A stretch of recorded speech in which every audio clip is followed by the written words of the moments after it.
Hey, it's the coach and Mike, and we are back with our prediction series with the United Football League. We are doing the USFL division today, so it's going to be a good one. We're going to talk about roster breakdowns, how we think each team's going to finish, even have awards, our bold prediction of the year, that type of stuff. So, without further ado, Mike, take us away and tell us about who we think is going to be the bottom of the division. Bottoming out the league at 4, we have the Houston Gamblers, or I'm sorry, I mean the Houston Roughnecks, but it's actually the Gamblers because the Gamblers were the team that got retained and the Houston Roughnecks got dissolved and drafted out in the draft. But anyway, it's same things there. They find themselves in not an inconsistent quarterback situation like last year, but a relative unknown quarterback with Jarrett Garantano. He has overall decent stats in college, but time will tell if he can hang with the spring leagues, with the talent pool being overall greater in the leagues after the two leagues combined. The Roughnecks just can't hang.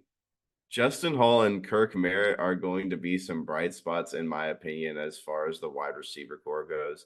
But the injury to Mark Thompson is just a bit too harsh to overcome at the running back position, especially with them being a very run first team.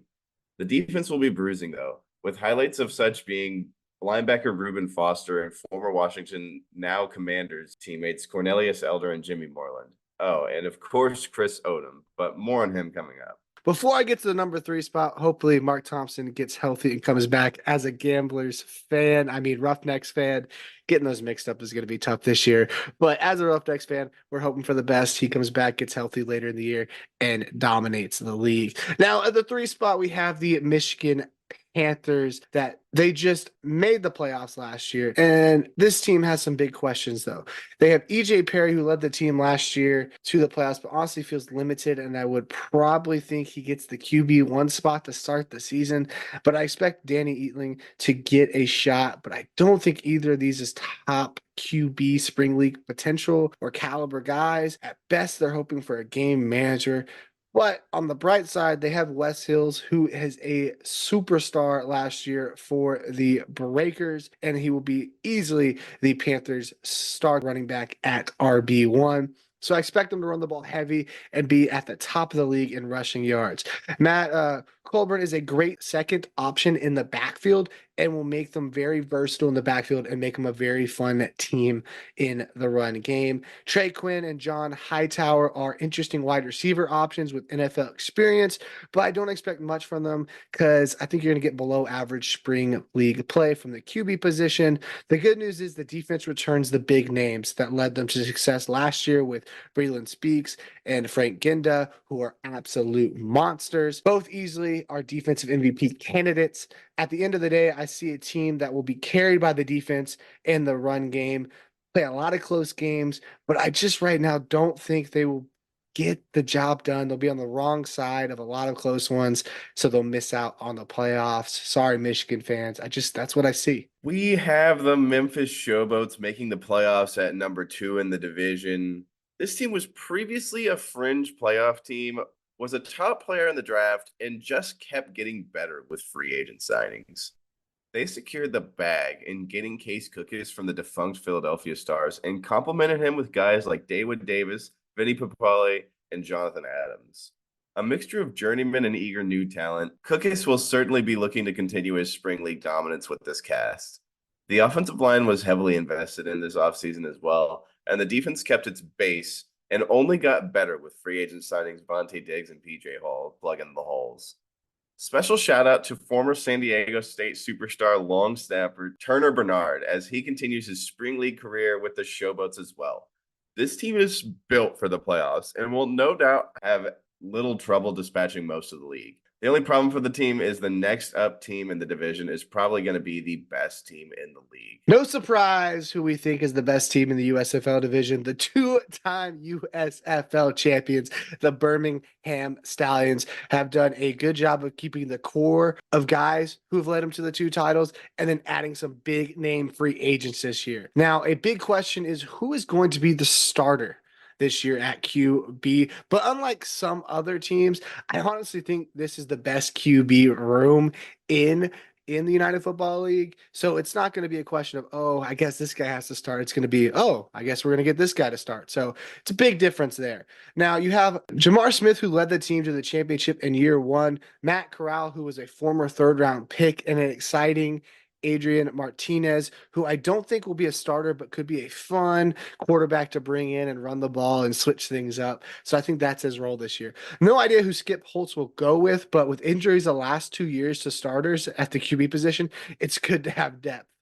For the Stallions there. Now, the skill position should be fun as well with Larry Roundtree, CJ Marable, Deion Kane, Amari Rogers, and Jace Steinberger. And I'm even leaving off some guys. They're going to be loaded in the skill positions. They have plenty of weapons. So whoever gets the keys to this sports car is going to have fun dominating the league. For defense, they have a whole lot of good returners coming back. You have Scooby Wright coming back for year 3, DeMarcus Gates coming back, both in the middle, and they're going to be really fun. And they even added some talent with Taco Charlton, the former first round pick, and Mark Gilbert, who was the best corner in the USFL last year for the Pittsburgh Maulers. All in all, this team has the names, they have the coaching to get the three-peat done. The only question will be, can they stay healthy? And as of right now, it'd be a huge surprise if anyone else becomes champions this year. Again, thanks guys for helping us get to 400. We're on the quest for 500. So please, if you enjoy this content, enjoy what we've been producing, please give us a like, subscribe. We appreciate it. We're having a fun time doing this, and we're on the road to 500. So thank y'all. Going into our awards now, we're going to start with the MVP. And for MVP, I think Case Cookus is an easy answer for the USFL division. And the fact he is the QB1 for sure, and will have a chance to put up big numbers with all the weapons at his disposal for the Showboats. Now, if I could guarantee one of the Stallions QBs to start 8 games, I would pick them. But I just don't know if Smith or Corral gets to start, if they split time. I don't know how that's going to play out. I do know Cookus is going to be QB1, and I do know Cookus has the potential to put up electric numbers. So I'm going with Case Cookus to be the MVP in the USFL division. For our defensive MVP, we chose Chris Odom. He comes into the season having been a monster for the Gamblers in season 1 and will no doubt be a force to be reckoned with. Once again, after having a 12.5 sack season with 6 forced fumbles in his first go around, he'll be looking to have a similar performance this time and help him recapture the heights he achieved before blowing out his knee with the Browns. Winning this award will be a big part of climbing that NFL ladder, but he also has a very high likelihood, even with the two leagues merging. For Coach of the Year, I am just going to take the easy answer, and I know y'all are going to hate me in the comments for it. And I'm going to pick the 2-time champ and go with Skip Holtz. I expect them to win a lot of games, and the fact that he has kept the team going for 2 years, and now we expect another great season is just impressive, and I think he needs to get all the credit in the world, making a possible dynasty out of a spring football team with all the turmoil and change and the merger. That's just super impressive to me, to be able to do that with all the moving parts. Now, the real question is going to be at the end of the day, does he leave after this season and maybe make another crack at the college game or try his luck at the NFL game?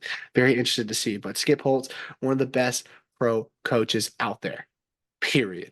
And for our breakout player, we went ahead and chose Kevin Austin Jr. He's an absolute unit at 6'2.5". He kind of reminds me of a smaller DK Metcalf, and the Stallions will definitely take their offense to the next level if they can get the ball to him in similar manners. His last year in college, he had 7 touchdowns and over 800 yards. So let's see if he can put up a similar performance in 10 games this year. If that happens, he'll be amongst this year's top guys and the best grab of the season. In the USFL division, we have the Stallions and Showboats making the playoffs with being our top 2 teams. With that being said, I think the Stallions just have too much talent for the Showboats to overcome. I think it'll be close, but Cookus and the Showboats seem to be an offensive juggernaut, but I think the Stallions have the more complete team, so they get the win and take the shot at the UFL title versus the Battlehawks, according to our predictions, which would be an amazing game for a championship. And I personally would favor the Battlehawks with the home field advantage in that championship game, meaning in St. Louis, and having a record crowd for that. Let me know in the comments down below what would be your championship matchup. Do you agree with us? Disagree with us? Let us know. And to end the video, we're going to be going out with a bang with a bold prediction. Our USL division will have two of the best records in the league, with our top two teams being the Stallions and the Memphis Showboats. With the way that free agency went, the Stallions and the Showboats all did their best to retain the current team they had. And the replacements they got for anybody that would have left were overall upgrades in every aspect as of today. We think the Battlehawks are coming in at 7-3, and with losses to the other side of the division line in the Stallions and the Showboats during this season, who will be 9-1 and 7-3 respectively, this prediction should play out on a knife's edge all season. So we shall see, but it is a highly likely prediction in our opinion. And that wraps up our video and our USFL division predictions for the United Football League. We have the XFL division, we have the USFL division. Check out the XFL division if you haven't watched that one yet. And until next time, see y'all. Peace.